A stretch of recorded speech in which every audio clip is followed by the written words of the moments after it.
अस्सलाम वालेकुम। अच्छा स्टूडेंट्स, मेरी एक सीनियर स्टूडेंट है, उन्हें मैंने टास्क दिया था, टेस्ट दिया था 2-3 आउटलाइंस का कि बना के मुझे भेजें, क्योंकि जो उनकी वीकनेस है बेसिकली वो ऐसे की स्ट्रक्चरिंग के हवाले से थी।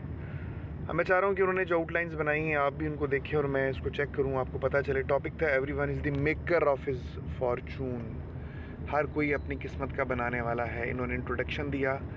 अब देखिए, इन्होंने नंबरिंग की हुई है मेन पॉइंट्स के साथ, ठीक है। Understanding the concept of Fortune, ठीक है। अगर दूसरे पॉइंट के नीचे कोई एक आधा सब पॉइंट दे देती तो ज़्यादा बेहतर था। मसलन सब पॉइंट आ सकता था डेफिनेशन, उसके बाद अगला आ सकता था एक्सप्लेनेशन। इंट्रो और कंक्लूजन के अलावा हर जगह पे सब पॉइंट दे देना अच्छा लगता है। तीसरे नंबर पे how everyone is the maker of his Fortune.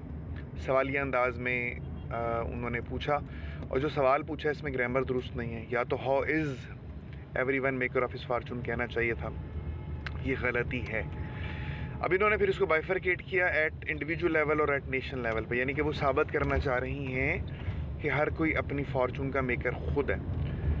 Individual level पे उन्होंने क्लॉज फॉर्मेट, सब पॉइंट के लिए इन्होंने क्लॉज फॉर्मेट का तरीक़ेकार जो है उसको अडॉप्ट किया। Person who works hard become successful in his life while a person who waste his time remains unsuccessful. यानी कि पहला पॉइंट ये है कि जो मेहनत करेगा वो कामयाब हो जाएगा, जो नहीं करेगा वो नहीं होगा। अच्छा, ओके। दूसरे नंबर पे a person who remains persevered amid difficulties turns the tide in his favour. जो कोई डिफ़िकल्ट टाइम्स में खड़ा रहता है वो डिफ़िकल्टीज़ पर काबू पा लेता है। दूसरा पॉइंट ये है, कमोबेश पहले से मिलता जुलता है। बहरहाल तीसरे नंबर पे जो कोई फोकस्ड रहता है, one who remains focused in his goal manages to get it one day. ये भी वही बात है सक्सेसफुल वाली। चौथे नंबर पे an active person gets his desired thing. ये चौथे नंबर पे भी जो उन्होंने बात की है ये वही की है कि बंदा कामयाब हो जाता है। ए person who has control is over his emotions in adverse situation remains in peace. दूसरा बंदा नहीं रहता। इन्होंने जो इंडिविजुअल लेवल के ऊपर सब पॉइंट दिए हैं ये कि बहुत ज़्यादा अच्छे नहीं हैं, अट्रैक्टिव नहीं है, एक ही जैसी मिलती जुलती सी बातें की हैं। फिर नेशन लेवल के ऊपर उन्होंने क्या कहा, a nation which makes long term planning and implements it, वो कामयाब हो जाती है। अच्छा, जो एजुकेशन में इन्वेस्ट करती है वो कामयाब हो जाती है। अच्छा, a nation which makes it defence strong, protected रहती है, ठीक है। जो क्रिमिनल जस्टिस सिस्टम को मजबूत करती है वहाँ पे क्राइम कम हो जाता है। नेशन के हवाले से पॉइंट रिलेटिवली बेहतर हैं। अब यही बातें अगर वो इंडिविजुअल लेवल के ऊपर करते तो और चीज़ें जो हैं वो बड़ी हो जानी थी, और अच्छे पॉइंट जो हैं वो आ सकते थे। मसलन वो साबित कर सकते थे कि इंडिविजुअल लेवल के ऊपर जो इंसान अच्छे तरीके से एजुकेशन को सीखता है, तालीम हासिल करता है, वो इवेंचुअली ज़्यादा कामयाब होता है। फिर उसके पीछे मिसालें देते।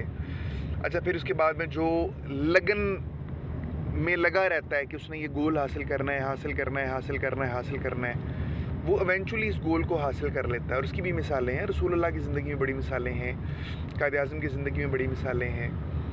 अच्छा, फिर एक इंसान अगर अच्छा, इसमें साइंटिफिक बड़ी मिसालें जो हैं वो भी आ सकती हैं इसी हवाले से।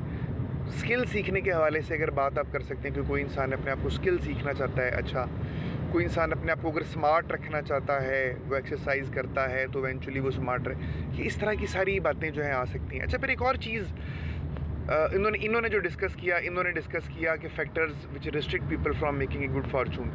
क्यों लोग अच्छी किस्मत नहीं बना पाते। 5 इन्होंने बातें की हैं। गाइडेंस नहीं होती, टाइम नहीं होते, अनसर्टेनिटी लाइफ में, ये रेलेवेंटली मुनासिब बातें, और फिर इसी पे इन्होंने रिकमेंडेशंस दी हैं। अच्छा, एक और एंगल भी हो सकता था इस पूरे के पूरे ऐसे का। टॉपिक है कि हर बंदा अपनी किस्मत का खुद मेकर है, everyone is the maker of his Fortune. तो आप इसको अटेम्प्ट ये करते हैं कि इससे लर्निंग क्या है, यानी कि कौमों को क्या करना चाहिए और इंसानों को क्या करना चाहिए इस तनाजुर में। अगर हमने किस्मत खुद बनानी है तो फिर क्या होना चाहिए हर बंदे का रवैया, हर बंदे का तरीक़ाकार। इसके ऊपर बहुत ज़्यादा बात हो सकती थी कि तालीम हासिल करें, अपनी पॉपुलेशन का साइज़ छोटा रखें, अपने बच्चों को अच्छा एजुकेट करें, स्किल सीखें, नए नए गुस्से पे कंट्रोल करना सीखें। इस तरह की सारी बातें बेशुमार हो सकती थी। यानी कि मैसेज क्या है इस ओवरऑल इस चीज़ का।